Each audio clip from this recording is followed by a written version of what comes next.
dini İslam gelmeke yağday nämemişdik insanlaryň arasynda. Hemmeňiz eşitýän gurruňyz, bilýän gurruňyz kim?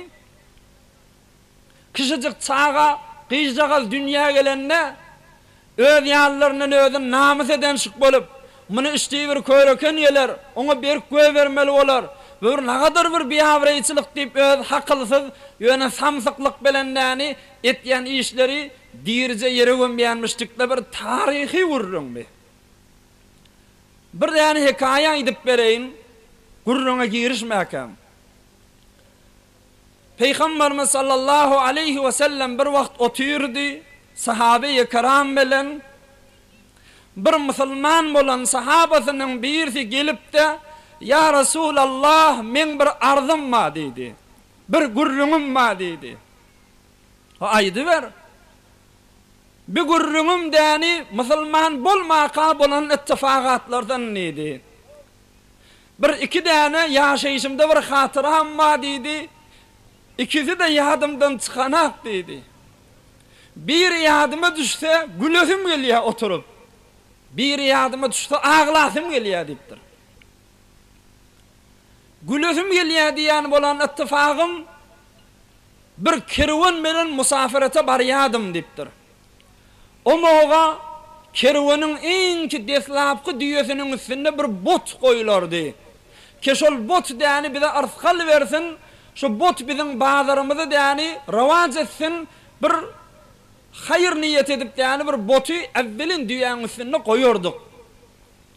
Emma bir gezegimizde şu botu koymak ýatdan çykypdyr. Ýola düşüpdir. Orta ýola ýetemizde ýada düşdi. "O, biz botu koýmapdyr. Indi tezaharatymyz bir ziyan çekmesek ýaxşy" diýip, "Näme deýil ha, näme deýli? Onna basym bir bot bejerip goýaýla" diýdik. "O näme bejereýli? Hani daş, hani agaç, hani çekiç?" Onna şomoga däni hurmamyz känni. Ýükümüz hurma, iýiçmäni hurmamyz kän, unumyz wa hurma bilen uunun bir mujessime bejerdik diýipdir. Hurmany hamirada gany hurma bilen garyp bir şirni köke ýaljak boldy, şondan bir mujessime bejerip de evvelki düýäň üstüne goýduk. Ýol uzakdy. Öwe gidiverdik. Öwe gidiverdik. Ýuwaş iýiçkilemiz tökünni. Ýolumyzda ağlaşdyk. Barmaly ýetmeli ýola wagty bilen ýetmedik. Ağlaşypdyr. Amma iýiçkimiz kamilen tökünni. Hemmemiz aç, ýöne nirik barýanlygymyzda belli däl, açlykdan ýöne helak bolup barýar. Oňa şonda däni ýoldaşlarym hemmejigini hemmemiz däni şu bota göz garaltýasy. Näme? Bişençe key hurma bilen hay süýjüje däni bot öwde däni sallanıpdy. Hemmemiz gözümüz şonda diýär. Ay "Ya Resulallah" diýipdir. "Saňa ýalan, maňa çyn" diýipdir. Aýşy bir-birimizden maslahata ýetişmedik, açlykdan ölüp barýar. Hemmemiz şu bota doflakany tike edip däni iýdik diýipdir. Öz elimiz bilen bejeren Hudaýymyzy açlykda iýip goýberdik diýipdir. Muny ýadyma düşende häzir güne çelin gülesim gelýär diýipdir. Peygamberimiz sallallahu aleyhi ve sellem de şu gurruna güldü diýär. "Amma ya Resulallah, bir gurrun ma ýadyma düşürdüm, aglasym gelýär. Gözden kan ýaşlar akydasym gelýär, bir eden işme" diýipdir "Ya Resulallah. O näme eden işiň ma? Ya Resulallah, men zinanama kän tapşyrardım. Gyr çağamyz bolamasyn. Bolsa däni diýirje ýere gömjekdir, nipdäni zinanama heýwara gysýadım" diýipdir. Bir günnäni musafiretden öýe geldim, näçe ha ýyllap, näçe ha wagtlap öýde ýokdum, öwürlip öýe bardym. Ohum öýe gijelikde bardym, görsem zinanamyň ýanynda bir 5 ýaş, 6 ýaşyndaky gyjjagaz gelip ýanynda öýde, öýmizde. Ay ýüregim daha ýarıljak boldy. "Ayal, bu gyz näme?" diýdim. "Bir kimin gyzy?" diýdim. Onna ayalym gorkunçyna aýtdy. "Oy, narahat bolup berme, bilahem aýalyň gyzy. Ýöne bir ýere gidipdirle, men ýanyma goýup gitdi. Men täwil ber gaýdyr, sen bizere narahat bolup berme" diýdim. Amma şey deyip zenanama köşüttü olin. Sonram görsem bir hey vere qahuca, avadanca, bir gelişiklice 4-5 yaşındaki kıydı yadını düşür. Avadanca kıyızmıştık, bana dani mehrimsindi, kucakladım, okşadım, kellesinden sifaladım. Ohum zenanam gördü vakti men mehr muhabbetim badığı, ohum doğrusuna aytti. Ey adamim dedi, doğrusuna aytsam bula dedi, öl çağamız dedi. Senden oğruyunca şunu saklap yan dedi. Şu mahallaşı yaşa yetti dedi. Ama şu haberi iştemde kanım kızmağı durdu. Qaharım köhülmeği durdu. Ne mi deyip şu madesellin bana aytmaptırsın? Hey vay hey! İnni men adamlan yanına yüz ara olurun men. İnni nedir başım nefe kaldırayın? Dosyarlan arasında falanca yaşında kıydı varmıştık deyip gurrun öseler men nagat bir avrey olurun. Ne mesem kadip da giyeceğini yatmadım deyip de. Ama şol özü yanımda özüm kahar edip namus eden şık bolup da yani ohum kıydıımın elinden tutup giyce yari Medine şehrinden al gittim da şerek deyiptir. Bir elimde kıydıımın eli, bir elimde de bir pil velen çıkıp gittim da şerek deyiptir. Zenanam elimden yörtük kahalli, vurup fevip öğe saldım deyiptir. Ama bir düz bir yabanlıkta yettim, giycelikte de yani şonu kazmağı durdum deyiptir. Neresece çağağamay diye, dehede can ne mitcek bolyan, dehede yuvaştan işlever, ne mi ödün yadat yan deyip kıydımda zor kaptalımdan gelip otuyor diye. 4-5 yaşındaki kıydım. Ama şu çağağını serfip başımı, üst başımda çağı oldu.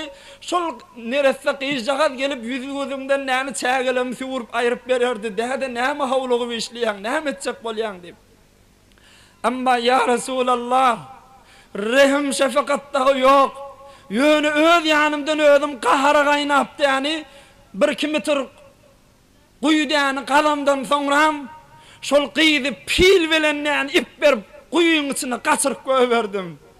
Kıyıcağadım kuyunun içinden dede canını kıyırdı. Ay dede nemet yan dedi. Ama olin rehim şefakat yok. Çağı velen yüzüne vurup, çağı velen yüzüne vurup, yer velen yeksan edip gümp kayttım ya Resulallah deyip. Peygamberimiz bunu eşitip ağlamağı durdu. Bunu eşitip gözlerinden yani yaş kaydıp yüzlerine yaştan mübarek sakalları doğallı. Ya Resulallah, bir iş yardım etsenle katınla rahat bolayan neydi? Ey Müslüman oğullar, aya şu işlerini fakat şu adamın edin işi mi ka? Cahiliyette. Yani ki tamam Araplığın, tamam kufurda yaşayıp yörellin edip veren işi şu mu ka? Ey Müslüman oğullar, ey Müslüman ayarlı oğullar, hiç vakt yattan çıkarmayın. Zinanaları, kıyız vaktinde diri yere gömülmekten necat veren mübin, açık dinimiz mübarek dini İslam'dır ha. Ve izel mev'udetu su'ilet, ve izel mev'udetu su'ilet, bi ayyi zembin kutilet. Neresi çağıdan sorulacak, ne mi günahı sen öldürüldün deyip de, ne miden yetmişi vardı beyle diri yere gömülüyordu deyip de İslam, ak dinimiz gelip şu şuar velenlerini zinanaları diri yere gömmekten alkalın açık dini İslam'ımızdır. Bunu yattan çıkarmayalım ha. Garbın her neyse şuarlarda olsun, her neyse İslam'ın aleyhine aytyan gurrunlarda olsun. Ama bağaptallaşını yattan çıkarma ha.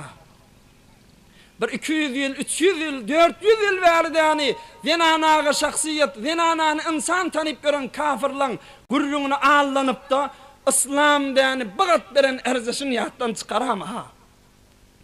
Bağat dinin övgütleri vardı zinana vakil çağani saklamada ve ulaltmada. Min berekatil mer'e tebkiruha lil benat. Qir sağı dünya getirsen de yani katı zinananın bereketliğinin alamatıdır deyip de yani din-i İslam qir sağı dünya getirsen övmeği durdu, berekellah verdi. Ama ol adam ol sahabe de yani müngürüp ağlamağı durdu. Ya Resulallah ökün yan şeyden işme deydi. Kur'an inni kad hasirallezine katelu evladahum sefahan bigayri ilim. Yan karişan Şam sadakadan sonra okuyan ayetinin deslavi. Kad hasirallezine katelu evladahum sefahan bigayri ilim. Yönü bilimsiz, yönü bir kahar zehir gaynaptı yani. Samsaklık bilen çağalarını öldüren adamlar ökünce girdiler. Qıynanmağa durdular. Bula neresi çağacıklan yağdayı İslam gelmeden önce. Ama olukon gelinlin gurrunu näme?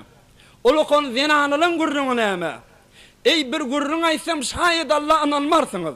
Ama inanın delilim ma Kur'an-ı Kerim'den. O da näme? Bir adam dünyadan geçenne, kavgulas.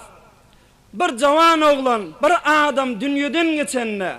Şonun zinanası, şonun olukon qiylerini eynehu malda var yağlık edip taksim kerek ederlermiştik. Inan şu gurruna.